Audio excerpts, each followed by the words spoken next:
Hello and welcome to the Retro Hour podcast, episode number 160, your weekly dose of retro gaming and technology news with me, Dan Wood. Me, Ravi Abbott. And me, Joe Fox. Joe Fox, who has tore himself away from life on the road as a rock star. I've returned after licking my wounds from losing the Christmas quiz again. I'm never coming on that podcast That's again. it. But here we are. I'm back. I don't think you've been at an after party for like 2 months. Something like that, maybe. Because Joe's in a metal band, aren't you? I am in a metal band. You've been in the studio today. I have been in the studio today recording, so I'm a bit hoarse actually today. Been a busy one, but yeah, I'm back. You had to tore me away for the night. Well, actually, last week on the show, we were talking about this guy who's just released an album on a Sega Mega Drive. Right. Which is pretty cool. Today, Ravi's going to tell us about this guy who's made an album using motherboard sounds in just a bit. So. Motherboard debugging sounds. So this is even more geekier. Could there be space in the band for that, do you think, Joe? I think there could be an interlude at a gig. And also this week, we're going to be talking about a classic game as well that is back for the 21st century, ToeJam and Earl. Woo. Yeah, so we saw a few trailers recently, didn't we? And they had how ToeJam and Earl were kind of coming into the modern age and having to deal with modern technology and their approach to it, these 90s characters. Been a lot of that around recently, because I think, Bubsy, there's like a new Bubsy game coming out, isn't there? Coming out, yeah. There already was a new Bubsy. This is a sequel to the new Bubsy. So it's the new Bubsy. Spyro as well. We had Crash like a couple of years ago. So yeah, no, it's good. So with the new ToeJam and Earl, maybe we should save this for the interview. But maybe with the new ToeJam and Earl, so it's not a reboot. It's an actual. It's a sequel. The fourth game, yeah. It's the fourth game. in the series. There was a third? Yeah, there was. Number 3 came out in 2002. Now, we need to ask Greg about that. Okay. This week, we're going to be talking to Greg Johnson, who is one of the co-creators of ToeJam and Earl. I mean, this guy's been in the video games industry since about 1982. Wow. So he's worked on a load of stuff. And ToeJam and Earl's kind of his baby. But he is bringing it back, though. There's been like a Kickstarter that's been running. Game's finally coming out on the 1st of March. So today we're going to get the story about ToeJam and Earl, where the ideas came from, those classic Mega Drive games back in the day, and find out a bit about the new version for 2019 as well. More on that coming up on the Retro Hour podcast in around 15 minutes from now. And also we've got some news about a handheld Mega Drive as well that Joe's already been eyeing up the prices on that. Yeah, I'm looking at the article. Dan always sends me the articles before, just so, so I know what we're talking about. And yeah, pretend I know what I'm talking about. And I'm looking at it and I'm like, I swear this is just the one that the retail store released like 10 years ago with the red shell. And I'm like, how many times are we going to see this? But interestingly, it's not. It's a Japanese one made by, I forget the name of the company. It's Columbia something. Let me have a look. Well, we'll get more into that in a minute. We'll get the full story off Ravi. But before we do it, let's give a big shout to our donators before we get into this week's podcast now.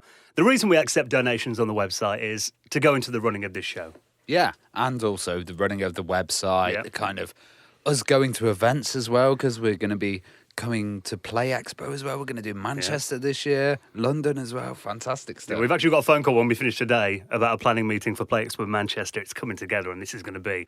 And I know we say it about pretty much all the Play Expos, but they keep getting bigger and bigger, don't they? Well, who have we already got there? We've got Matthew Smith coming, the legend from Jet Set Willy. Yep. We've got the Nightmare crew coming there to perform Nightmare live on stage. David Rose, some of the original artists of Nightmare, and a lot more surprises coming up as well. Yeah, so we'll keep you up to date on those over the next few weeks as we announce more names, and I'm sure we'll have a little giveaway for some tickets as well. But obviously the reason we accept donations on our website is to allow us to do these big events and keep this podcast going week in, week out. And anything we get, 100% goes back into the running of the show. So we appreciate every penny, every cent, every dollar, every pound, every euro. And for making a donation of any amount, you will find your place in the Retro Hour Hall of Fame. Like this week, Dennis Beverloo, Ryan Schuler, Stephen Quinn, and Cameron Armstrong, who all made donations. And you can do the same. We've got a little PayPal link in our supporters section on our website at theretrohour.com. Now, before we get into that handheld Mega Drive story that we need to talk about, we've got some cool little magazines in front of us here, haven't we? Yeah. Actually, very big magazines. These are quite weighty. Yeah, so this is called Commodore and Amiga Plus, and this is a Commodore computer users magazine. Now, I was a subscriber to Amiga Future and stuff, and I like Amiga Future, but I was reading a lot of stuff online. Yeah. We were handed this magazine in Amiga Island, yeah, and this is basically all handwritten articles, beautiful artwork on there, and they're fully going in depth about the community. You know, there's stuff that's available in this magazine that's not online, and they're doing a Polish version of it and a English translated version. And this is a beautiful magazine. You know, you can get it in print. Yeah, well, it's 81 pages, this issue I've got here. So that's the thing normally about, like, modern retro magazines, apart from Retro Gamer, obviously, but kind of the smaller ones are generally quite thin and stapled. Yeah. This is bound. It's got a glossy cover, full colour, 81 pages. I'm holding it in my hands and I'm looking at the quality of it. And I'm like, this is really nice. Yeah. Like, really good. I'm going to do the proper test that you have to do. Hang on, let me just peel back the front cover. You got to sniff it. Yeah, you got to smell it. I was literally thinking to myself then, is he going to sniff it? That's a test of a quality mag. Yeah, that's a good sniff. So how often does this come out then? This kind of comes out so that's the summer-autumn issue Right. that you've got at the moment. So I guess it's seasonal at the moment. And they're a small group, and their website's kaplus.pl. So it's a Polish website, but this is Polish and English, and it's pretty awesome. I've got issue number 9 here. Yeah. We've got the Memories of LucasArts. Very interesting. Yeah. Their background. We've So- done a couple of shows on them before, yeah. Yeah. Good company. But it's great. I mean, I do love a magazine, and we've talked about that on the show before. I mean, yeah, okay, you can get news and you can get articles on the web, and yeah, you can sit on the toilet with an iPad, I guess. But I was about to say, for me, whenever I go on holiday, I always like to go into the WH Smith's in the airport, and I always like to find myself a retro game magazine. I can always find one, and they've always got this good quality, glossy pages, and it just keeps me entertained on the flight, you know, end up reading on the beach and stuff like that. So I could see 100% this is one I'd probably pick up for Yeah. that kind of instance. So it's really nice, really nice artwork, like hand-drawn artwork on the front as well. So what I love about mags as well is kind of a bit of escapism. If you're reading something on the web, you've got like your Facebook Messenger popping up and Twitter, and just check that email out. Your attention span is so short on a website. But Yeah. if you've got a magazine, you're on a train, I'll read it cover to cover. If I've got like a mag. 100%. Yeah, so great work, guys. Keep up the good work on the mag. And if you want to get hold of your copy of it, we'll put a link in our show notes this week at theretrohour.com. So let's talk about the 16-bit Pocket Mega Drive. Well, I think Pocket MD, I don't know if you can call it Pocket Mega Drive. Trademark. Yeah, trademark. But this is really good because they're actually saying in the article here on Nintendo Life, amazingly, they're talking about Covering Mega Mega Drive. Drives. Yeah, they're saying that, a lot of these Mega Drive consoles came out and they weren't that high quality. But this one's surprising. It's actually got quite a nice screen.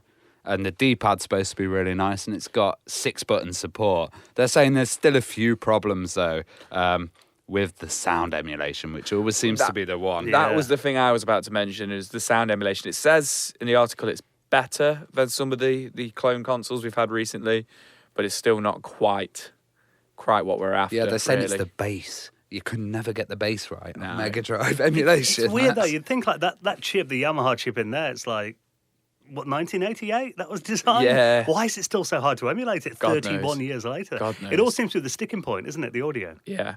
I think what's good to point out as well, though, is it's actually got its own cartridge slot. Yeah. For a handheld. That's what I was getting to earlier on when I was rambling. Was it looks like one of his old knockoff ones from Game. However, they never had the cartridge ports on the back, whereas this has got one, which is also, well, obviously it works on Japanese games because it's a Japanese company, and then it does. They've said, actually, it doesn't work on Japanese games. It's not region-free, but it supports the EverDrive. Okay. Which is the one that you can put the SD card I mean, I'm in. looking at these Yeah. pictures, Ravi, and they're Japanese cartridges, so I'm just saying. Oh, no. PAL and North American games with Regent locks refuse to work. Yeah, just put the ones I can find next to the picture of it, didn't they? I mean, I'm looking at it and, yeah, all right. I mean, having Mega Drive games on, I mean, the screen looks pretty nice in it from what I've seen. The button layout looks a bit weird, though. Because I know they did have the, the more advanced controllers, the 6-button ones, Yeah. didn't they? I guess it's going to go for that It's approach. similar to that, but it's more of an angle. Yeah. I don't remember it being that much of an angle on the original 6-button. Now, these slope, like, completely diagonally, don't Yeah, they, yeah. on this? Complete. I think that's just to fit it onto the handheld device, though. Yeah. So. Yeah, I mean, I know the Nomad was, like, the one that everyone wanted back in the day. Yeah, I mean, this is probably, with the cartridges in the top, Yeah. it's only probably, half an inch wider than the cartridges on each side, and the Nomad was quite bulky, wasn't it? So this does look about the same, a little bit bigger maybe than an iPhone. So. Yeah. And there is something cool about putting cartridges in it and playing like Yeah. the actual game rather than There's having something ROMs very and stuff. nostalgic about that, especially the noise of it all as well. Clunk, then Yeah. it's not working. It's probably a lot cheaper than a Nomad Yeah. as well. Yeah, probably, yeah. I'd almost certainly say it is. I mean, I think any project like this, it's attempting to kind of do something a little bit different with retro games and, giving you a way to play them on the move is always cool as well. 'Cause, I mean, my Switch is like probably my most played console, just because you can pick it up and Yeah. while you're watching telly, you can play it, which is pretty cool. Can you imagine taking this on a plane or on a train with you, and you've got all your cartridges in your bag? I find having the Switch with me, like in a few cartridges, what a pain to carry them around. But yeah, they're not the smallest things in the world, Mega Drive carts, are they? No, you probably have an EverDrive though, but just it'd be funny just to have like your favourite free games in your bag. And the price of this, I mean, I'm looking at this article here, and apparently like £43. So It's not too bad. that's like, that's an impulse buy, really, isn't it? I'd Yeah. probably get one just for the hell of it. But yeah, I mean, I'll wait to see a few reviews, I think, of how well it runs on YouTube and stuff. Let's talk about this album then. Now, we did mention last week there was a techno DJ who'd brought out his album on a Mega Drive, which probably wouldn't play all that well on this device here, actually, thinking about it, because it needs good audio emulation. But this guy had to go one better then. Yeah, so I don't know if you guys have ever built a PC. Oh, yeah. I've got the scars on my hands to prove it. Yeah, when you have the problems with the motherboard and you're kind of trying to work out what your problems is, you can plug this tiny little speaker in and the motherboard will give beeps. So like 1 beep means the RAM's okay, 3 beeps, and there's a little code that basically will be telling you, and the motherboard Okay. does diagnosis this way. Now, a guy's managed to create a full album using these system beeps, and he's created it on YouTube, but he's also done it as a 42 kilobyte download. So you can run it on an MS-DOS original program, or you can run it on a DOS emulator like DOSBox and have it playing these kind of crazy system codes. So these from the PC speaper? The Yeah, motherboard yeah, speaker? yeah, the Wow. little tiny That's speaker. amazing. Shall we listen? Okay, here's a little bit of it. And it's not like... I was thinking... Oh, wow. I was thinking it'd be one song. It's not. It's like a 26-minute album. Yeah. Some nasty sounds in there, actually, isn't there? Quite grimy. I keep thinking something's going to kick in, like a drum beat underneath, but It's awesome. it's very Mega Man-esque. Yeah. I mean, I think the fact that you can do that with a simple beeping speaker that must have took ages to do that. Yeah, because you remember some of the old speaker sound effects when you play on the early DOS games. And Yeah. Like, I remember Stunt Car Racer when you do a jump and it would go... It was like, just a little tiny kind of noise on It the didn't even chip. sound that good. But again, I mean, we're talking about the creativity of the retro community. The fact that some guys made, it's a concept album essentially. Isn't It's it? a labour of love. Yeah, do it that. It's a half an hour it's a super geeky labour of love, that is. I'm not sure I can listen to all 23 tracks of it, but I might have to work my way gradually through the album. Probably on a nightclub sound system, you'd be into that. It's not something you'd put on like while you're driving to work or something. Get myself in the mood for work. Then again, I've had days at work that maybe I'd listen to it driving. Unless you're Yeah. testing motherboards. Unless that is your job. That's the thing. I wonder, if your motherboard did stop making those noises, you'd be like, "Oh, I plugged something in wrong." Here. But if you're doing a check the whole thing, Somebody's going to listen to that and go, oh yeah, that means this is wrong with the motherboard. I heard, an error 42 tone in there somewhere. So if you're doing to check the full thing out, it's all on YouTube for free. You don't have to buy it. We'll put a link in our show notes at theretrohour.com. Now, when you're in the high street, I mean, last week we were talking about shops that we like going to and the experience of shopping. We mentioned stuff like you're talking about the Microsoft store that you went to. Yeah, the Windows stores in America. And the Apple stores, yeah. obviously, very popular places. What about a Raspberry Pi store? Well, they've just opened one in Cambridge, Wow. which totally makes sense because that's where the whole Raspberry Pi Foundation and everything came from. And this looks pretty awesome. They've got a lot of modules for the kits and stuff. And it's just nice to see a retailer that isn't Apple or Windows, having their own store. And Raspberry Pis are great. I always love the idea that these were originally put out for educational school kids.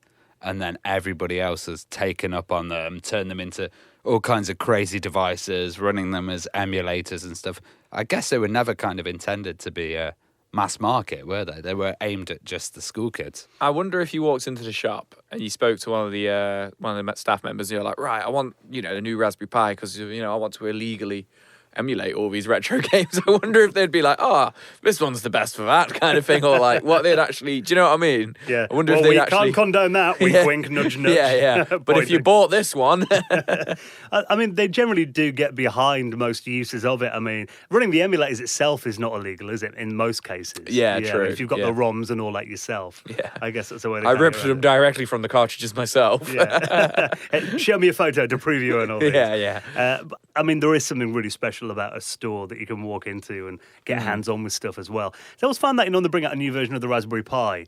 It hasn't been as bad with the recent ones, but there was always a time when if you didn't get them on day one, you'd have to wait about 3 months sometimes. Yeah, and all it would be the bare board. Yeah. Like, they wouldn't sell battery packs. I remember getting loads of power chargers for phones, trying to use them, getting the power display thing until I bought the official Raspberry Pi power supply, 2.1 amp or whatever, and that basically kept it stable. So having all these extra things are really awesome. You might have like an official case, and they might have battery packs as well, but it will all be the correct kind of voltage and stuff like that. I know there's a lot of eBay stores that sell all these Raspberry Pi accessories, and some of them are bad and some are good. So you never know what you're getting off eBay, though. I remember a few years ago, you, Dan, telling me about the Raspberry Pi and stuff and how you were struggling so much to get a hold of the particular one you wanted. Yeah. And like, I just remember thinking to myself, like, why would just order it? Do you know what I mean? But it was clearly a huge demand for it. So. Well, no, the last one they brought out, they did actually make a lot more. Yeah. So I think they underestimated I think it was the version 3, I think it was. The one that I struggled to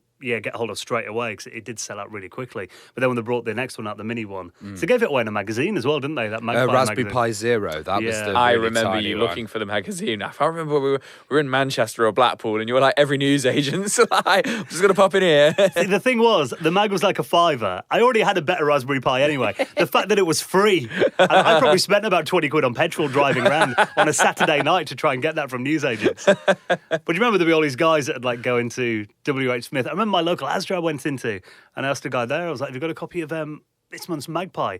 Because weirdly enough, you're about the 8th person to ask me that tonight. A guy came in today and he bought like all 20 copies of them. Put them on eBay, Yeah. But I mean, I imagine the Raspberry Pi store would sell Magpie magazine. Oh, yeah. And another thing is as well, like the modules that they have on there. When the Raspberry Pi first came out, there wasn't that many modules like LCD screens that you can plug onto it, the Pi camera, all these like sensors and temperature stuff. But now it's been developed and there's a lot of people owning them. There's a lot more choice. So you can do tons more with your Raspberry Pi than you could before.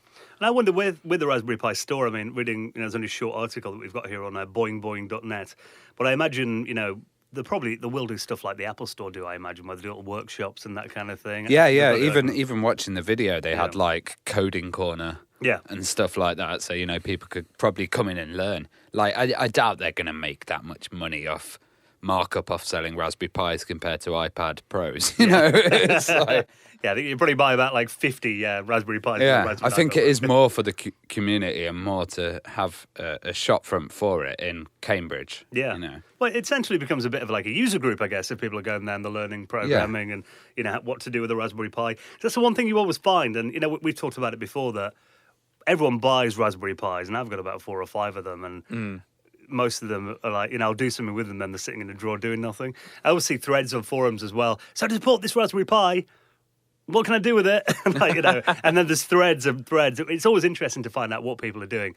Weather stations, generally, that seems to be the main thing. Yeah, mine's been a cloud server, a streaming little box, an MP3 player. Only thing I've ever used one for is retro games. Yeah. It's good for that as well. It is good, though. So I got one of the, it's Monster Joystick, isn't it? Yeah. They do this really cool little kit where, Ravi's got one at the moment where you've got a joystick, haven't you, for so I've got computers. a joystick that can remap the fire buttons for old consoles where the fire button's up, which is awesome. You just do a switch at the back and it assigns it to another button. Okay.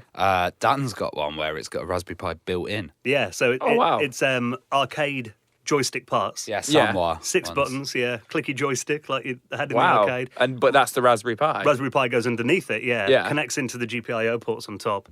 output your HDMI and you can get MAME on there, and it's a great little all-in-one. You'll have to have a go when you come over next. It's Yeah, really where did you cool. get that from? Yeah, well, they sent it to me very nicely. Joysticks.com. Where'd you get that from? Well. Not in return for a shout-out, but they were very kind enough to send me one. But yeah, if you do want to get hold of one of those, actually, they're really good. I'll stick a link in this week's show notes. Now, before we get into our interview this week talking about ToeJam and Earl, what you can do with the Doom engine never ceases to amaze me. How many things have we seen running on the Doom engine? What was the last one? Doom Golf. Yeah, Doom Golf we're talking about the Doom other week. Paintball. Chocolate Doom, I remember that. Simpsons Doom back in the days. Chocolate. What about Legend of Zelda running on the Doom engine? I need to see this. This guy's done it. It looks really cool. Actually, graphically, it reminds me a little bit of like Minecraft. It's a bit like... Yeah, it's kind of got the blocky vibe, hasn't it? Yeah, and you walk around as Link with your sword. And what's really cool is you go around some areas of the game and there are like characters from different games, including the original Doom characters are in there too. So if you want to kill one of them with like the Link sword, you can. But if you notice on the bottom screenshot, it's still got the Doom medical pack as the kind of Hellfire config. I've just noticed that. That's amazing. So looking at it, I mean, I think graphically, like I said, Minecraft's what it makes me think of first of all. I look at it and I think, yeah, that kind of very blocky kind of Lego brick style graphics. But at the moment, they've kind of started this, but they haven't got the resources to finish it on their own. It's a crew called Exodus on ModDB, which I imagine is like the big, Doom modding site that you. It's like a general database. So they have like old games, but also modern ones. So they'll have like GTA and GTA Vice City, do the full range. And mods and stuff for it. Okay, got you. Well, at the moment they're saying, they've opened this to anyone that wants to finish it off or improve upon it. So there is a little video running on YouTube as well. It kind of shows you around it and like you can see it running. It does look really good, actually. Well, I'd like the kind of Doom mode in there. So if you could be Link and just get a shotgun. Yeah, just go around. That would actually be brilliant. When I was looking at this, first thing that came to my mind is Ravi would love to play this in like virtual reality. Yeah, absolutely. That would be good. I don't know if it made me sick, the Doom engine in VR, it makes me sick anyway, Doom. The frame rate. Yeah, even playing it on like a CRT and stuff these days, sometimes I'm a bit like, oh, kind of feel a bit queasy. Yeah. But, I just think it's amazing the things people are still doing with the Doom engine like 25 years after it came out. It's just nuts, and I'm sure we'll be seeing lots more over the... I was going to say, I'm sure this isn't the end of it. Lots of people have been turning stuff into first-person shooters. Chaos Engine. Yeah. One that was done recently on the Unreal Engine as well. So. Yeah. The FPS is definitely one genre that's like, stood the test of time. Resident Evil 2 remake, somebody's already made that first-person shooter. Oh, really? Modded it already. That's only been out like, 2 weeks? About 2 weeks, yeah. And that's all that about 5 days ago. I'm sure we'll be looking at that in depth in the future, Ep. Anna showed me that and I was like, no, it's too smooth. I want the screens and the doors back. That frame rate looks far too good. Weird angles. If I even had a seizure or vomited within 5 minutes, it's not for me. Right then, well, that's all the news we've got for this week. If you want to check out any of those stories, of course, we save you the trouble of Googling them. We put them all in our show notes at theretrohour.com. And now let's talk about the legendary ToeJam and Earl series and about the new game that's coming out very soon as well with this week's guest, Greg Johnson. You're listening to the Retro Hour podcast and it is time to welcome on this week's very special guest. Welcome to the show, Greg Johnson. Hello. Thank you for joining us, Greg. Now, we've timed this very well, I think, actually, because Ravi and I are really excited about the return of ToeJam and Earl in a brand new game for 2019 that we will, of course, talk about in just a bit. Before we get into that, though, I mean, it would be quite cool to find out a bit of history about, obviously, ToeJam and Earl and you as well. I mean, what originally got you into video games? Well, when I started, I hate to say this, but kind of old. I started back in 1982. So when I started, video games didn't really exist yet. There were arcade games back then. You would go to the to the bowling alley and play arcades, or we had, Space Invaders, tabletop games and that sort of thing. And then they were just coming out. There was the Atari 800. It was even before the Commodore 64 came out. And so I remember seeing my first video game when I was in college and being kind of blown away by it. And it sort of changed the direction of my life, actually. I had been, I was in college studying,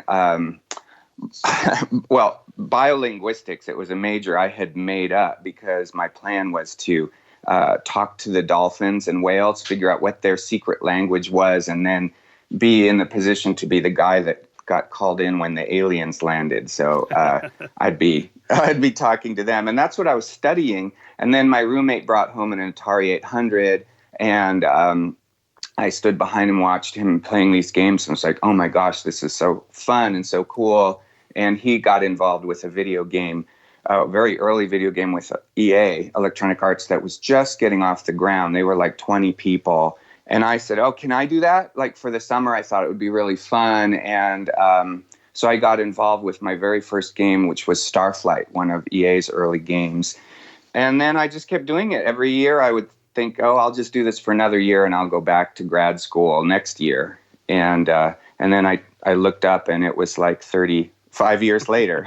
So that's what happened. How did you kind of transfer from, marine stuff to programming, and what language did you start on? Well, let's see. I worked at Scripps Institute, which is, you may know, is an oceanographic institute in San Diego when I was in college, and that was in preparation for my the career I thought I was going to have.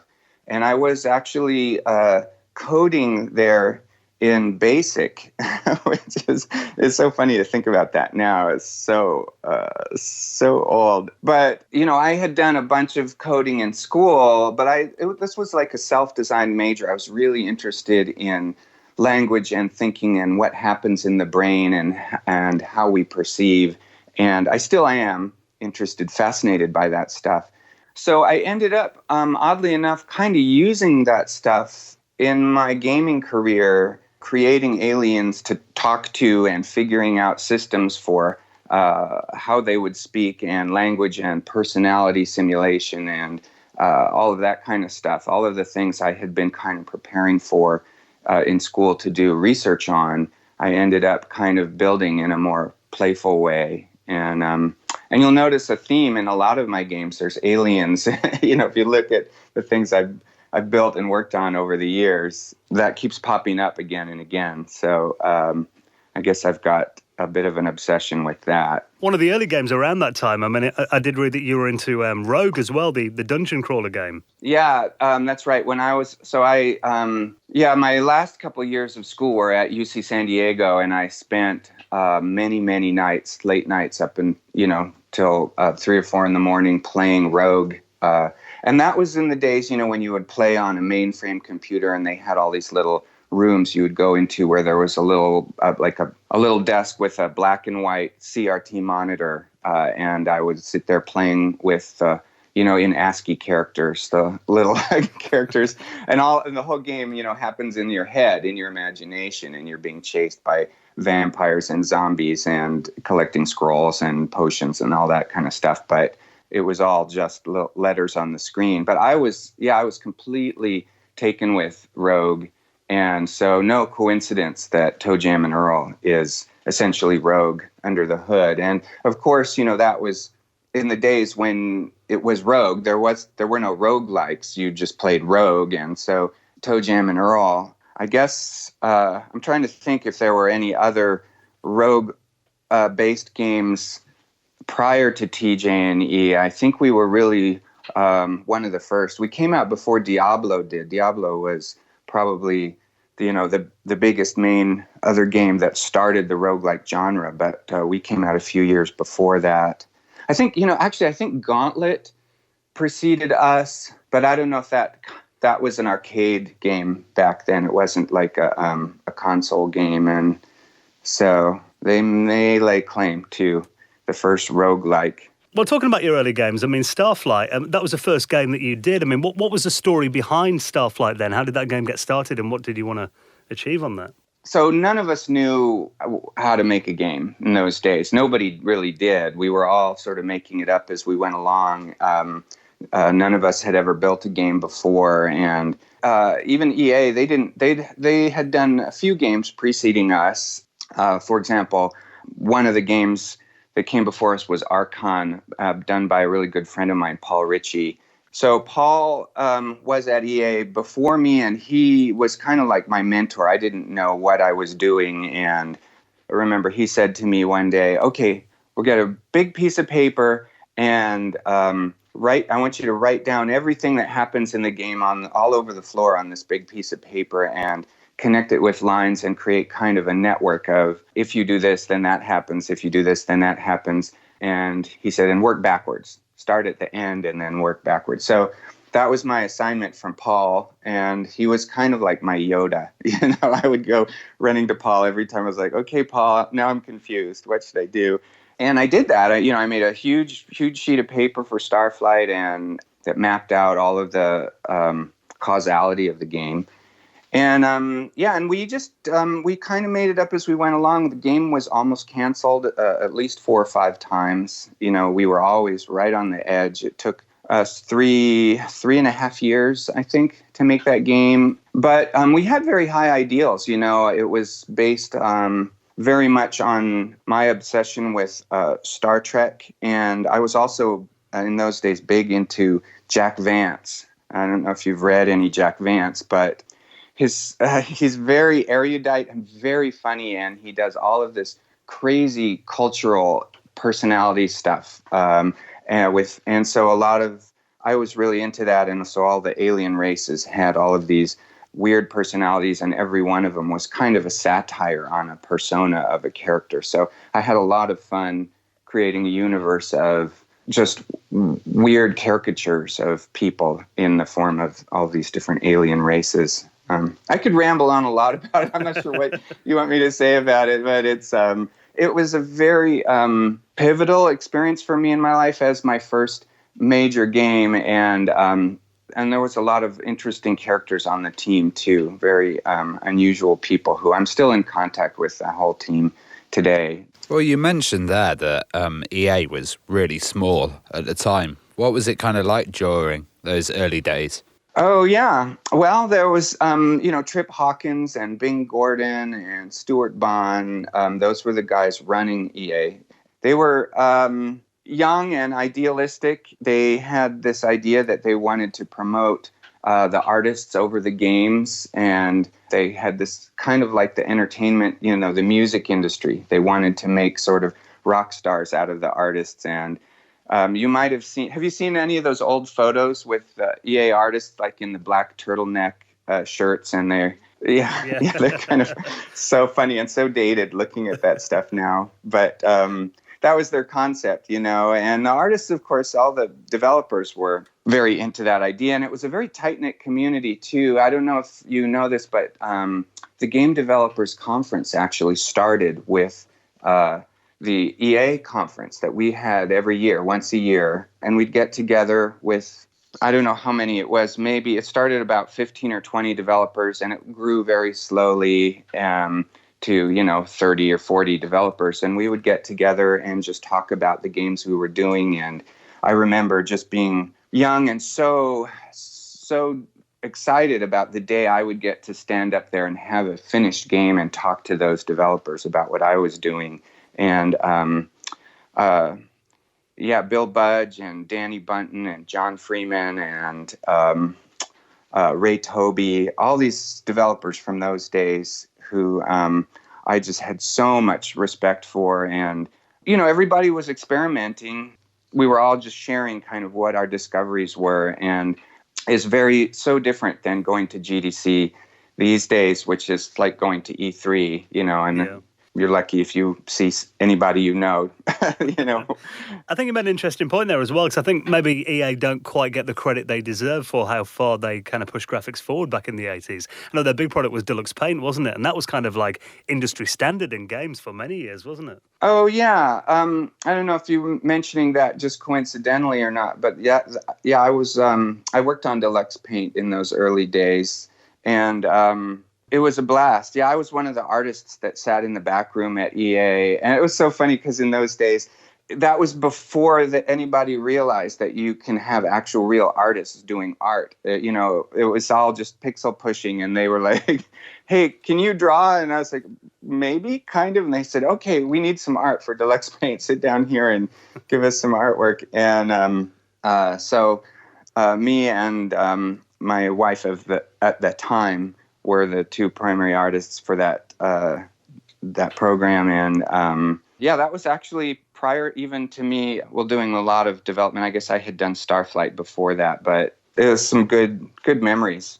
It was an exciting time, actually. I feel old saying this kind of thing. It's like talking about when you saw your first automobile or something. But I do remember, we were working with like 16 color fixed palettes, and then all of a sudden, like when D-Paint came along, we could use like 32 colors and choose whatever colors we wanted. It was like mind-blowing at the time. Even today, though, that program still, I still wish I had it sometimes when I'm like working in Photoshop and stuff. It was so graceful and easy to use. Well, another project you were working on were the Caveman Olympics. What were your role in that?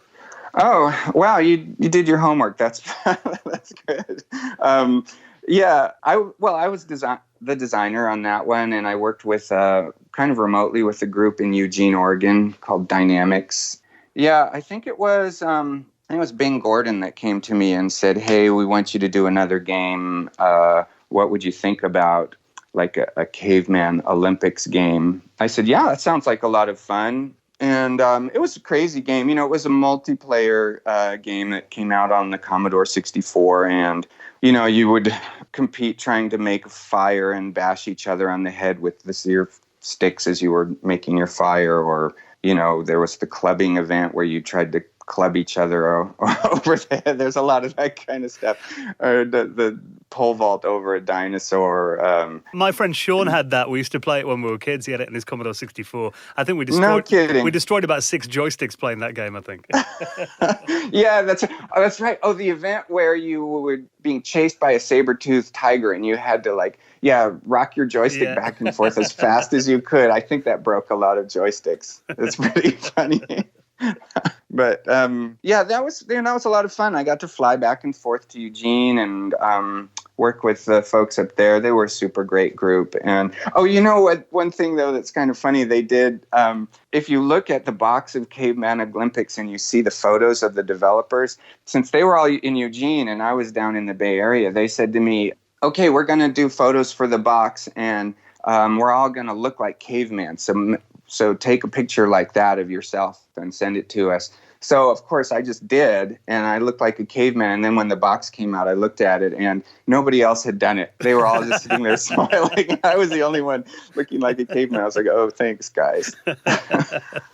Well, another game you worked on that was, the complete opposite of Caveman Olympics was FA-18 Interceptor. Yeah.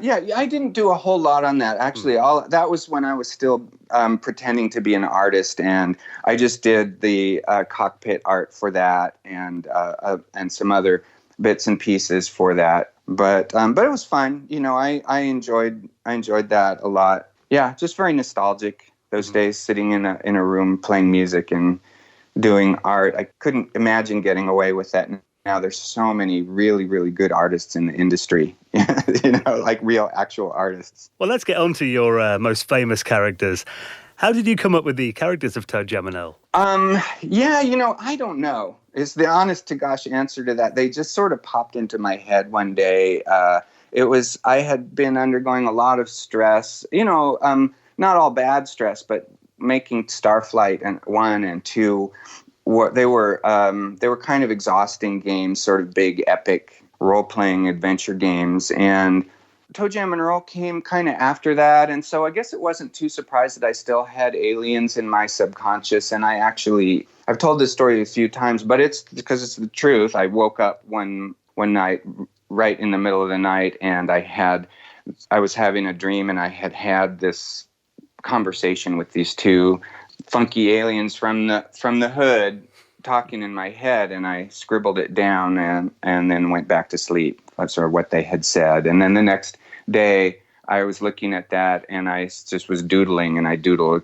some pictures of what they would look like. And they actually ended up looking exactly like what I had drawn. It is amazing that they literally came to you in a dream then. Yeah, isn't that funny? Yeah. I mean, I've always had a very active subconscious, and a lot of have just like crazy wild dreams. And I don't know, why that is, but I wish I had a a way of recording all that stuff, because I'd have volumes of games, game designs and stories and stuff. But I wake up with weird bits of imagery all the time, and sometimes it makes sense, and most of the time it doesn't. Well, were they kind of influenced by the urban culture at the time? There was a lot of hip hop coming out, and there was I remember the Fresh Prince of Bel-Air and those kind of shows. Attitude, wasn't it? Yeah. The Tude era, yeah. Yeah, that's right. Yeah, well, I grew up in LA, in sort of halfway between West LA and East LA, and it was very urban. And back in the 70s, when I was in high school, I had a big afro. You might have seen some pictures of me. My dad's black, my mom's white. I look white, but I guess through part of my career, exploring a little bit of who I am and my identity. My family is very mixed. So if you look at my games, you'll see ToeJam and Earl are clearly black characters. Yo, what's up? My homeboy and all that kind of thing. And Orly's Draw Story was a young black Jamaican girl. And even in Doki Doki Universe, there was a lot of cultural stuff like that. And I've always loved funk music. It's been a part of who I am, and growing up, it was kind of my genre that I always listened to. And I don't mean to ever be like a pretender. I haven't had the experience of growing up looking black and all of that. But I do, it is part of who I am, and it's real. And I think ToeJam and Earl is kind of just an expression of that, I think it just kind of came out of my mind as these characters who were part of how I think and feel, and I just kind of, there's something about that juxtaposition of these two very funky, cool homeboys, who were in this spaceship with giant speakers blasting this funk music, and then crash landing on Earth with this crazy, insane, self-involved culture of all these different Earthlings, and them not being able to figure out what they see around them and wanting to get the heck out of there. That whole idea just somehow struck a chord with me. It's all like in hindsight, sort of post analysis, because I didn't really think about why it was what it was. It just sort of struck me as funny and felt good. It's not intellectual and it's not super deep. It's kind of was more of an emotional expression. It was also a way to kind of cut loose too, after Starflight, where I was feeling kind of tired.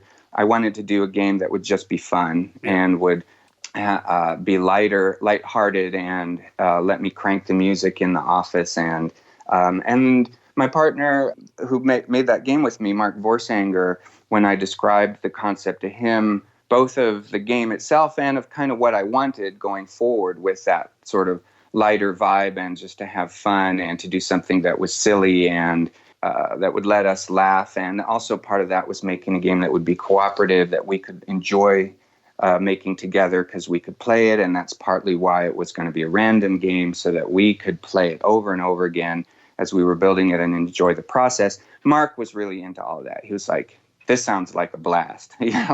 Let's do it. Well, he did mention about the soundtrack as well, and I mean, that was awesome on the game. John Baker, I know he used a lot of influence on that game. Even stuff like, I read that he was really into Herbie Hancock at the time, and he kind of, worked that in there too. Yeah, that's right. So John Baker and Mark Miller were the two primaries on the original soundtrack. John did most of the composition, and Mark was more the kind of technical guy, because, and he deserves a lot of credit too, because Mark really pushed the boundaries on sound quality and on getting sort of instruments that sounded real. Those were the days when everything sounded, tweaky and 8-bit and stuff, and so he made it sound like actual basses and drums and that kind of thing. But yeah, John has always been into funk, but he's also really into jazz, and so a lot of the composition actually I did as well. I would sing songs into in those days it was into a tape recorder. I would go walking on the hills and in Novato and sing into the tape recorder, and then I would bring all of these to John, and he would listen to them, and then he would sort of turn that into actual good sounding music. And then, of course, he came up with some on his own as well. So it was very collaborative and a lot of fun. And in fact, that's very much how we did the music on this new game as well, because we took about 15 of the old songs and remade them, and then came up with about 15 new songs as well. On pretty much all of those, I was the genesis, where I would sing into no longer a tape recorder, now my smartphone, and come up with the various bass lines and drum lines, and here's the chorus or whatever. And then I would grit my teeth and, with a lot of embarrassment, sit there as I played it for Burke Trishman and Cody Wright, who is our bassist and guitar player for this. And they would have to hear me singing. But yeah, like Cody is the most amazing bass player ever. He would listen to it once and he'd go, okay, yeah, I think I got it. And then he'd pick up his bass and he would just do what I just did, but make it sound a million times better. And that's how we did the music on actually all the games. Well, one thing I also remember lots is the sound effects and kind of the slang and stuff like that. Yeah. Did you have a lot of fun recording those? I did, yeah. So as you kind of imply there, I did pretty much all the sound effects, and even sound effects you wouldn't necessarily expect to be done by voice. It was cheaper and easier. These were really the garage shop game days. And so, instead of looking for the sound of a button press or a splash of water or something, I was sitting there doing all of these whoop, boop, sounds into my microphone. And I would do all of the voices. Some of them had to be kind of loud. So I would do it late at night after everybody else had gone out of the offices, because we were in this suite of offices with all these people around us. And I couldn't do, dentist cackles and all of these other crazy loud sounds. So I did all of that mostly because it was cheap and practical. I had fun, of course, doing it, but that was really the reason. And then when we got to doing our new game, we thought we would upgrade. And very early on in the process, when fans started hearing the audio for the new game, I was surprised because we got feedback from them saying, hey, wait a second, where's all the old crazy vocal sounds that you did? And I said, well, we made these sounds new, they're better, and they're like, no, we want the old school stuff, get a microphone and just do it yourself. I was like, oh, okay. Yeah, we actually downgraded the sound quality in this game because of what the fans were asking for, which is a little bizarre, but fun and understandable. I guess, people want to be taken back to where they were and their childhood memories and that kind of stuff. So, it all makes sense, I guess, once you hear that. I remember when the game came out, some of the kids at school who had Super Nintendos were a bit jealous that they couldn't play it. How did the partnership with Sega come about then? It was just kind of happenstance. Sega of America had just kind of gotten started. They were just opened up in the Bay Area. And once again, just like my story with EA, they were just, I don't know how many people, but maybe 15 or 20 people there. They didn't even have any on staff legal yet. They just had a couple producers, and the fellow that was the executive there, his name was Hugh Bowen. And Mark and I made an appointment with them. I can't remember who our contact was that got us in there. We went in to see Hugh and tell him about this crazy idea of these funky aliens and this satirical, weird world that had just everything thrown into it that you could imagine. And we weren't really expecting much of anything. We knew it was kind of off the wall and didn't know if they were going to like it or think we were crazy. And I sat on the floor in Hugh's office. Me and Mark sat there, and I put down all of these 3x5 cards that I had made that were sort of these faux terrain tiles to show how the terrain would work when it was placed randomly together. And we waved our arms around and regaled him with stories of hula dancers and boogeymen and crazy dentists and afterwards, and funk, of course, and fun, and Lamont and Funkatron and all that stuff. And yeah, and Hugh surprised us and said, "This is awesome. I love it." And we were like, "Really? You do?" And he's like, "Yes."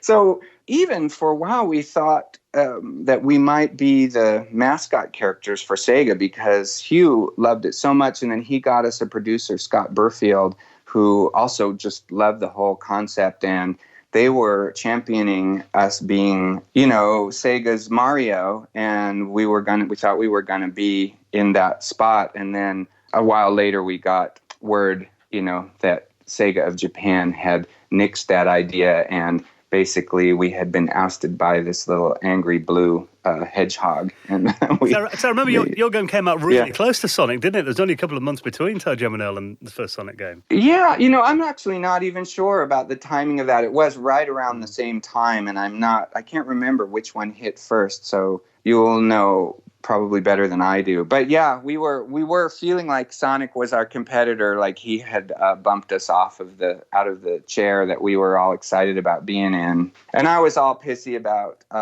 Sonic too until I actually played it and then realized what a fun game it was. And so then I couldn't be too angry at it anymore. Well, one thing about kind of releasing games for consoles back then compared to nowadays, you can easily update them and you can add new content nowadays, but back then you had to have interesting things to keep people playing, and the random generation of levels seemed to be a really interesting idea. Where did that come from?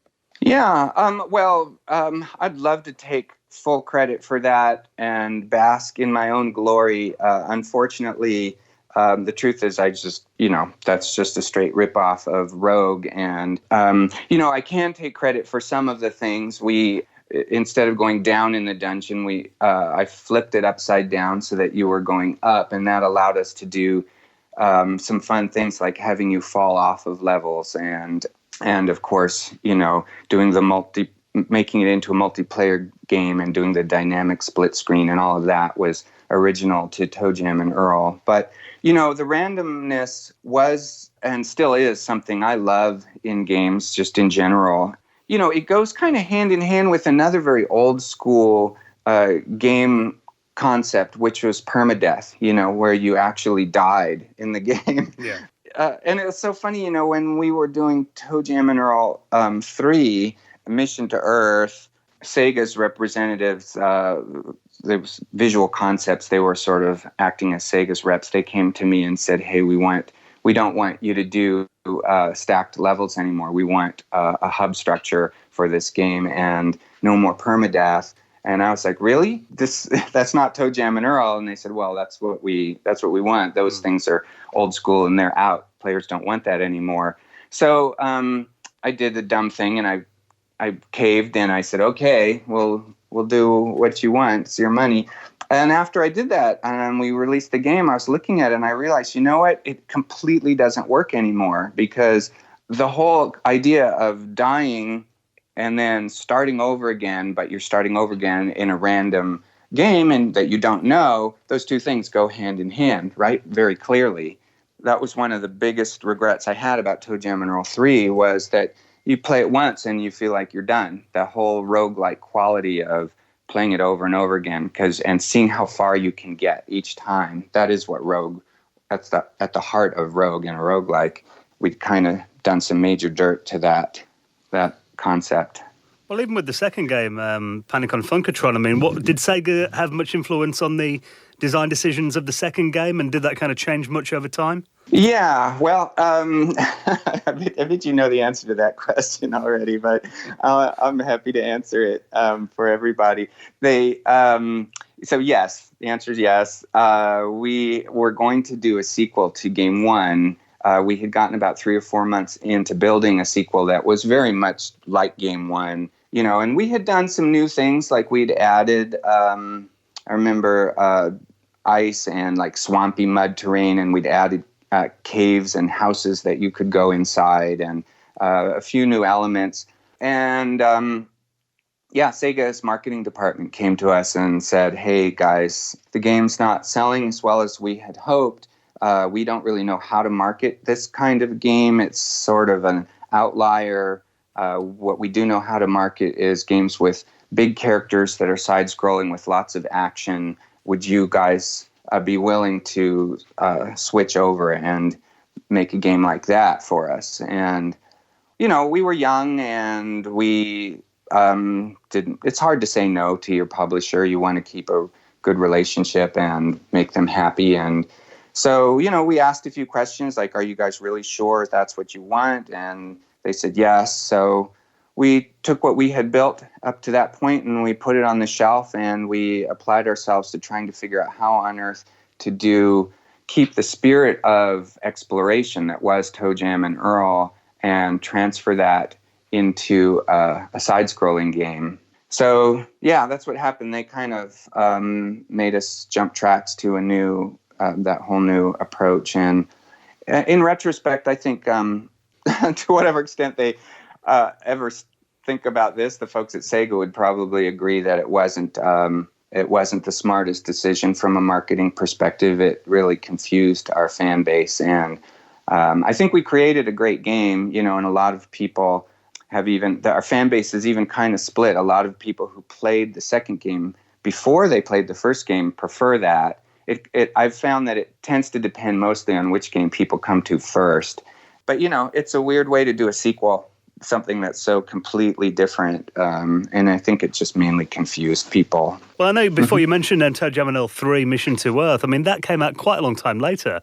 That was in 2002. So what was there such a long gap between number 2 and 3?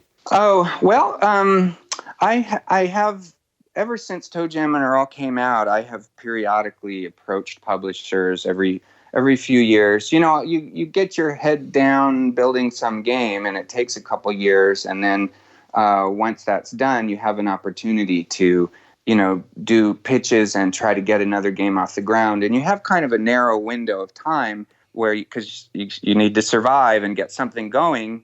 And so you're out there like pitching all these different ideas to publishers. At least that's how it worked in those days. It's a little different today. But so I tried pitching ToeJam and Earl many times to publishers over the years. And that just happened to be one of those windows, and we, with happenstance, pitched to a couple people who were running Visual Concepts, who was managing new titles for Sega.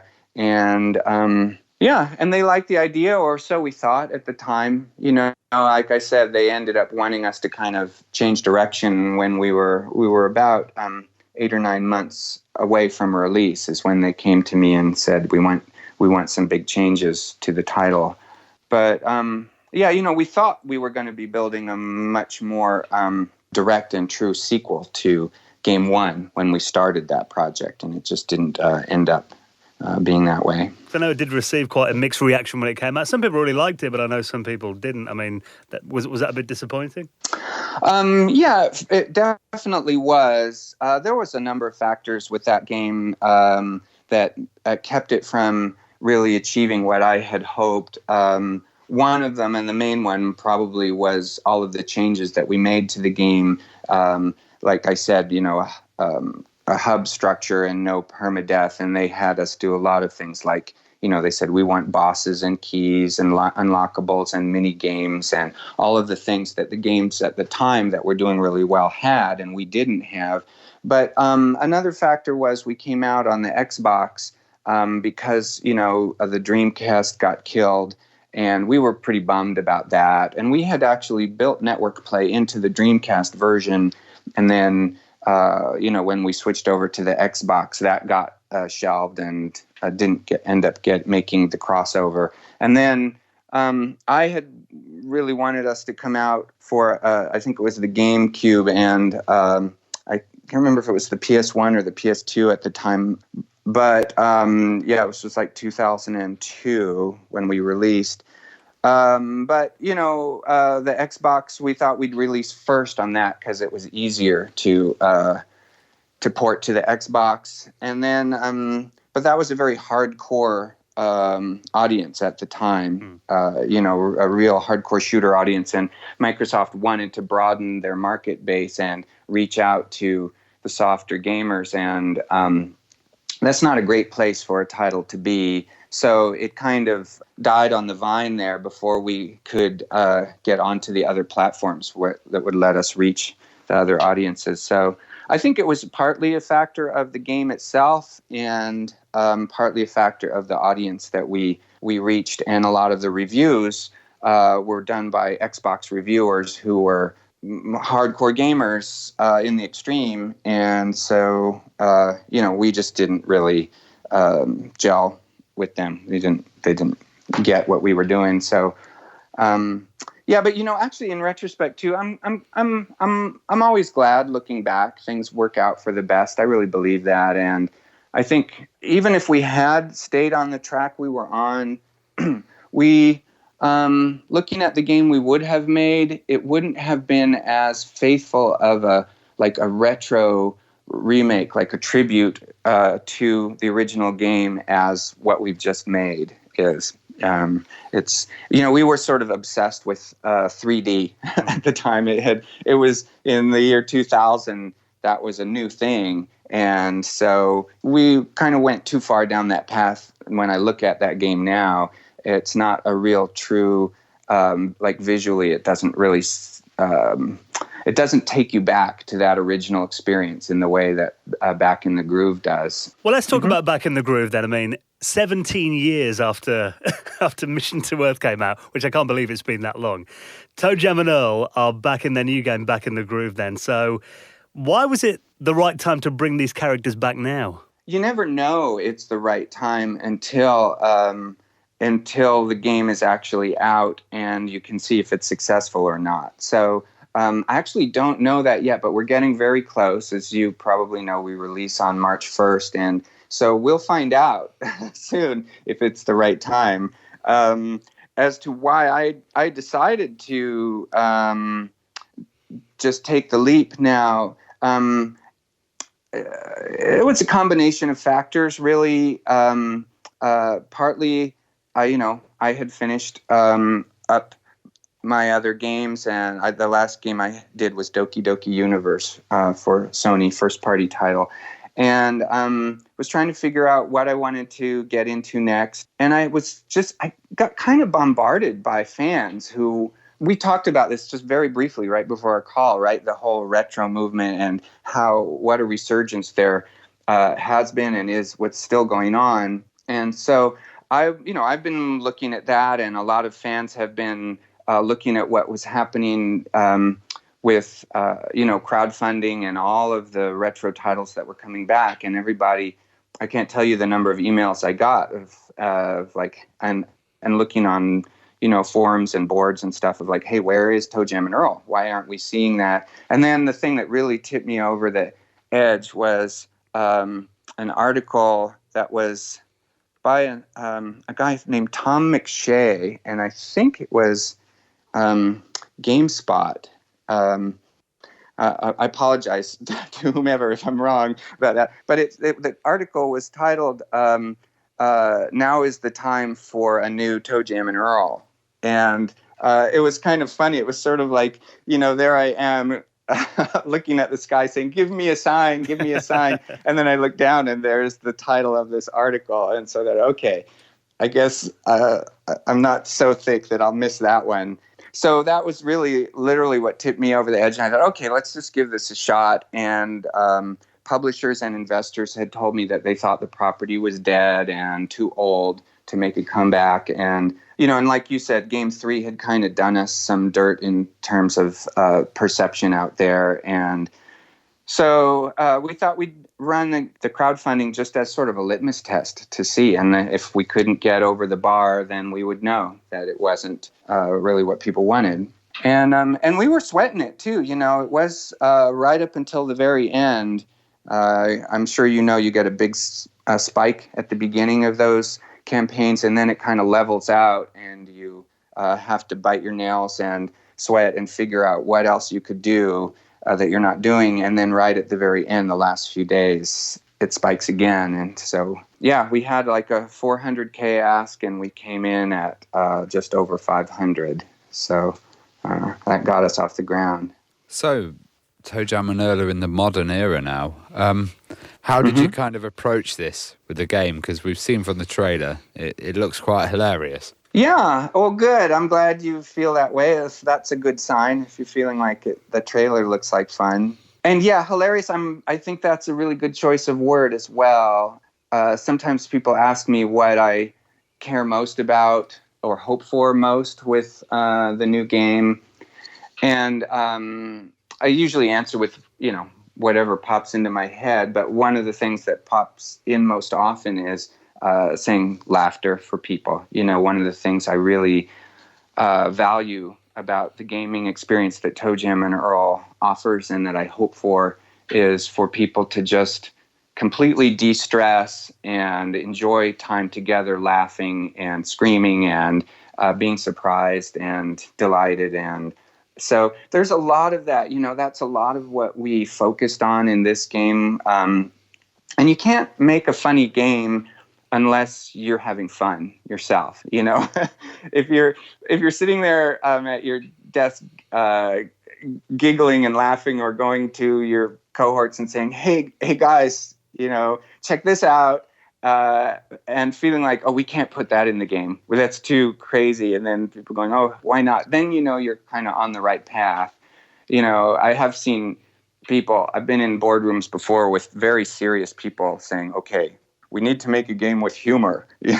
Let's break this down. What is humor? And then they'll put stuff on the whiteboard about different kinds of jokes and gags and stuff. And, and those are the games that make you kind of cringe, right? Laughter's not scientific. Yeah, right, exactly. You just got to have a good time and kind of cut loose. And that's kind of what happened in this game. I had a blast. I especially had a lot of fun writing all of the dialogue for the characters. We've got, you've probably seen, we've got 9 different playable characters in this game. So there's ToeJam and Earl in their new form. When our fans saw that, they were like, well, wait a second, you can't change ToeJam and Earl. You've made them grow up a little bit, but we want them to look the old way. So we give you the classic version as well. And then Letitia and Lawanda and Peebo and Geek Jam and who's ToeJam's cousin, and Flo, who's Earl's mom. And you can even play with new ToeJam and old ToeJam at the same time, or new Earl and old Earl, or any combination.